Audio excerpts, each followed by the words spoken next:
No decision has been reached as yet about the resumption of classes at the Frederick Smith Secondary School.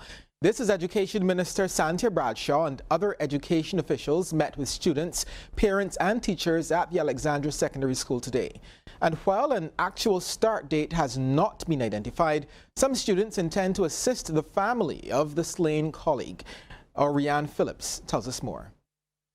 For over 6 hours, Education Minister Santia Bradshaw and other officials held meetings with teachers, parents and students of the Frederick Smith Secondary School at the Alexandra School in St. Peter. We had a proper representation of a number of parents and students from the Frederick Smith Secondary School's upper 5th and lower 5th students this morning. There are some students who did not attend with their parents, and we're not sure the exact reason for their non-attendance, but I suspect it could be previous work commitments, and we will make accommodation for those students and parents who were not able to be facilitated here this morning. The session was addressed by the Assistant Commissioner of Police Boyce. It was addressed by members of the Ministry of Education, the principal as well.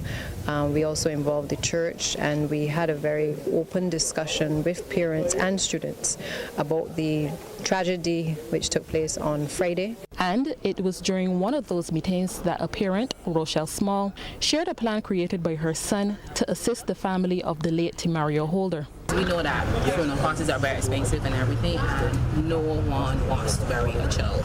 So what Elvis and his sister decided to do is to get a container and put money inside of it and then bring it to the school, so the school can put money in it, which will be the students will put money inside of the top and raise funds to help contribute to the funeral expenses. Miss Small's son, Elvis, and other students spoke about how they are coping. When I was downstairs and I saw him, I was shocked at first.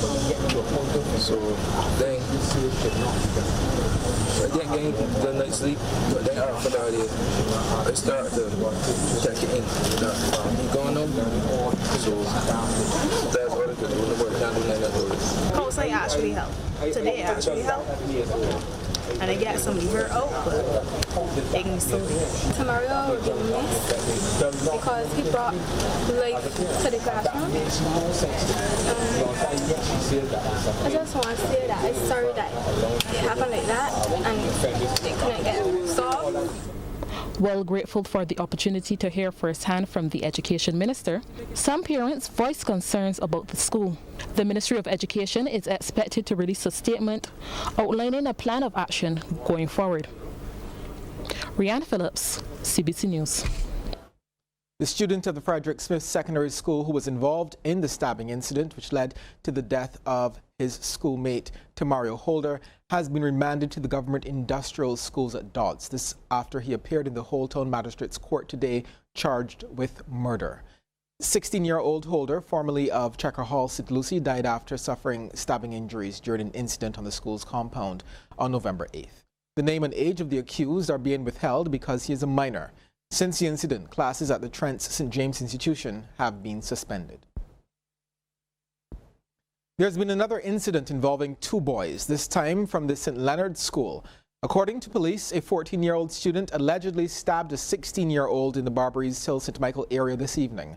The injured student was taken to the Queen Elizabeth Hospital for treatment. While we gear up to celebrate 53 years of independence, many Barbadians living overseas are preparing to come home for Regathering 2020, and many of them will be visiting Parliament buildings. Tonight, #246 gives you the story of one of the oldest parliaments on earth.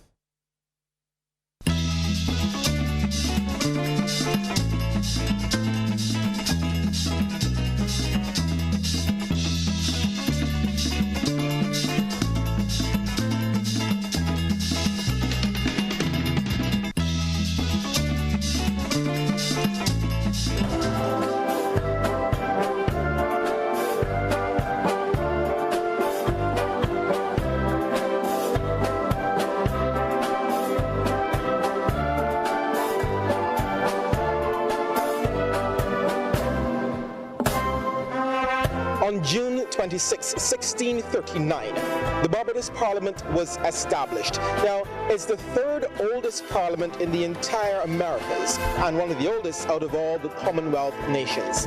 The genesis of Barbados Parliament's legislature came about through a man called Governor Henry Hawley. Now, at the time, he patterned the parliament based on England's parliament at that time. Now, the initial assemblies that were set up to form that first parliament, they were set about to make a system of laws for the country, and at that time, they were completely controlled by the island's planter class. Now, the initial location was known as Session House, which is situated in Marhill, built by Captain Henry Hawley himself. The building may have originally accommodated his courts of law. By 1653, the assembly moved to the State House, then located in Cheapside. In 1668, the State House was destroyed by a great fire started by an explosion of the Bridgetown Military Magazine.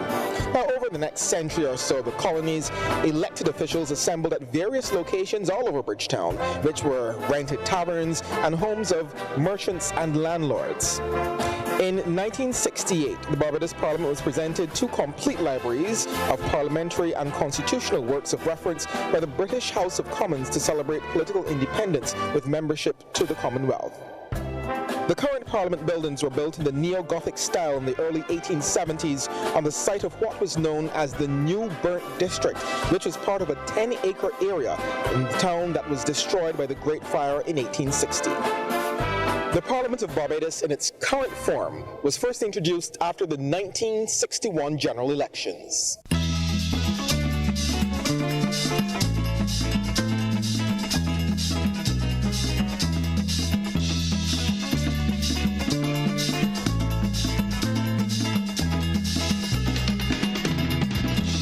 Hashtag 246 was brought to you with the kind compliments of the Caribbean Broadcasting Corporation.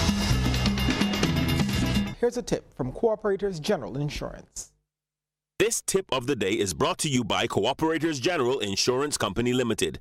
Insurance the way you want it to be.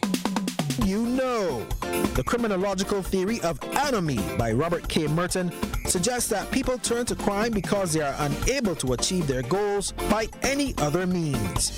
This tip is brought to you in association with the Criminal Justice Research and Planning Unit, keeping an eye on crime.